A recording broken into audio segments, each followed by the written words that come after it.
Welcome back. How did that go for you? Did you feel like you experienced Focus 3, a highly coherent state where your mind felt focused, like a laser? Did you feel relaxed? Did you fall asleep? If so, that's fine. It's probably exactly what you needed, and you'll have plenty of other opportunities. For me personally, the first time I did this exercise, I was amazed by how focused I felt. It was kind of like a flow state, which I'd experienced in other situations where maybe I was so involved in something that I was doing, whether it be work or, a sport, that it felt like the work or the thing was doing itself. That's a flow state. So I hope you experienced something similar, but if not, you can either give it a second go, or again, you'll have plenty of other opportunities. So coherent states of consciousness, such as Focus 3, can be useful for a variety of things in everyday life. Useful things, from just simply relaxing to being more productive. And it can also be used for manifestation, for creating what you want in your life. So later on in this course, I'll talk about how I got into Hemi-Sync myself and how I eventually used it to acquire Hemi-Sync.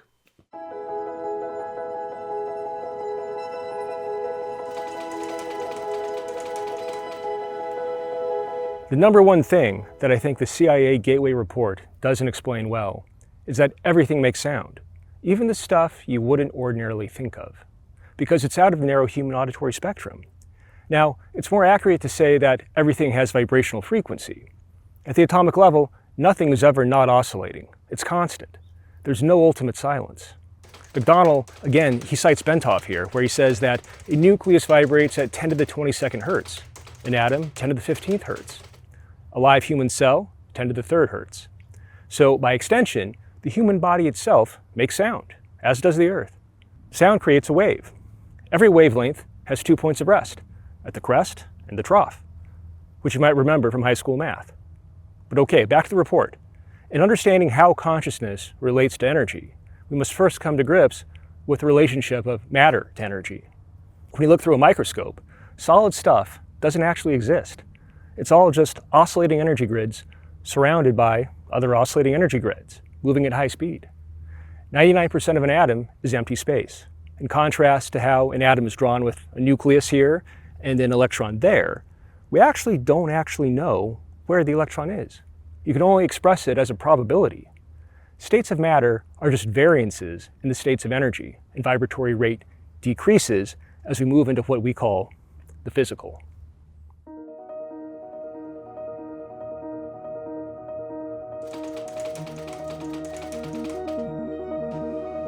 To understand a hologram, we must first understand coherence.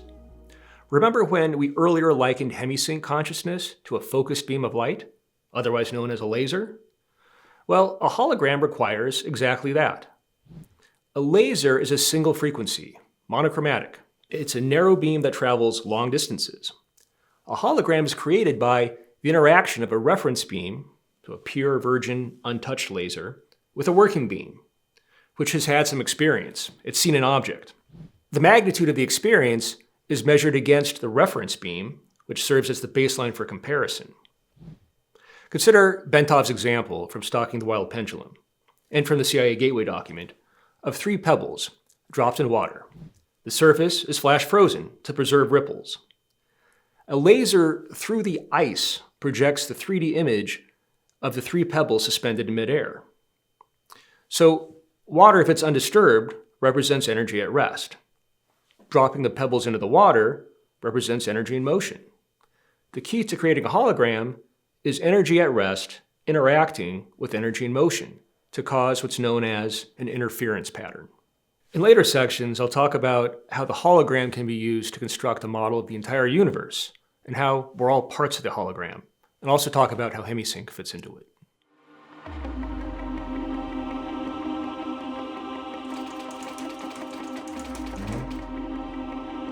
Let's talk about how the part encodes the whole. So to build upon the example from our previous section, one could shatter the frozen hologram of the ripple pattern of the pebbles in the water, and each piece would recreate the entire holographic image, though the smaller the piece, the fuzzier the image will be.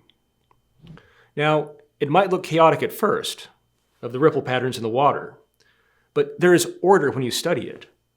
because every ripple or wave is traceable back to the original pebble that created it.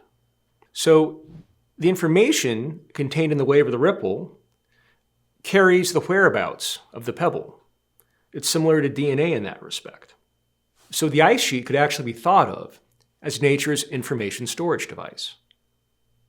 Now, to segue a bit, one of the reasons why Karl Pribram, whose works are also cited in MacDonald's bibliography, and together with David Bohm, is the co-creator of holonomic brain theory. One of the reasons why he came to support this model of reality is that he repeatedly observed no memory loss in patients who had portions of their brain removed. Rather, the memories seemed to be broadly distributed rather than contained in a specific part of the brain. That supports a holographic model. The part encodes the whole. Now, in these videos, I'm mostly using the term holonomic theory or holographic model to differentiate these ideas from holographic theory, which is another branch of modern physics having to do with string theory. So that's just a little technical housekeeping because I want to be very specific about what I'm talking about here. But in later sections, we'll continue to build upon this holonomic theory and talk about how it can describe an entire picture of reality. And again, how we in Hemi-Sync all fit into it.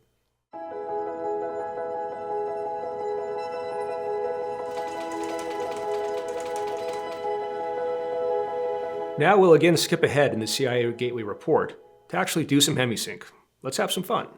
So this exercise is called Introduction to Focus 10, which is also known as the mind awake, body asleep state. It could also be referred to as a trance state. Many OBE experts, such as Robert Bruce, will first teach the trance state as a precursor to any serious out-of-body work. Now that process can take weeks of practice. With Focus 10, you can master it quickly and easily. Focus 10 is also great for simply relaxing, or releasing any blocks or limiting patterns, healing, remote viewing, or simply exploring your total self, or higher self, and other non-physical realities. The 10 in Focus 10, or any of the other numbers in the focus levels, don't really designate anything of significance. They are really just convenient neutral markers or placeholders so that we can all understand the state of consciousness we're referring to. Now let's review the prep process before we get going on Introduction to Focus 10. So you'll start with surf sound, then you'll move on to resonant tuning, and then state your affirmation. Bob will say it for you. At the end, I'd suggest adding gratitude, which seems to amplify the whole experience. Bob will again take you to Focus 3, then move you on to Focus 10, where he will lead you through a 10-point system of total relaxation. At the end, Bob will give you 2 encodings, which are really just quick tools for application in your daily living. One is to become awake and alert anytime you wish. The second is to remember any event from your life experience, quickly and easily. So be on the lookout for those. Bob will also give you some affirmations about your body being equalized, balanced, and healthy. The wording may sound a bit strange to you, but just flow with it.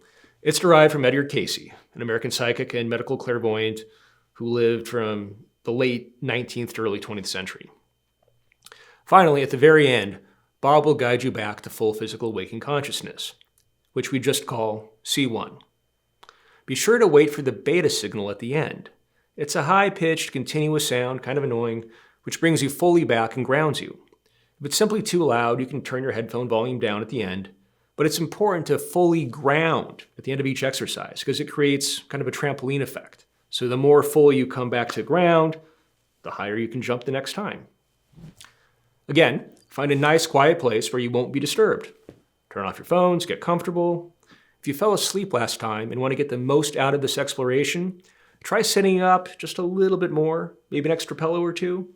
If you were sitting too upright last time or otherwise didn't feel comfortable, try making any necessary adjustments to your body position. At the end of every exercise, I recommend taking a little time to journal your experience. The impressions can fade quickly. If you don't consciously remember, the value is greatly diminished. Often when you go back to read it later on, you'll be amazed at what happened. Even if you think it's insignificant, its meaning might become apparent later on. Or writing just a little bit can start a flow of additional information. The journal can really become an important tool in orienting yourself and tracking your progress along your own personal journey of self-development. So here we go. Introduction to Focus 10. It's 37 minutes long, and I'll see you on the other side to talk about it. Have fun.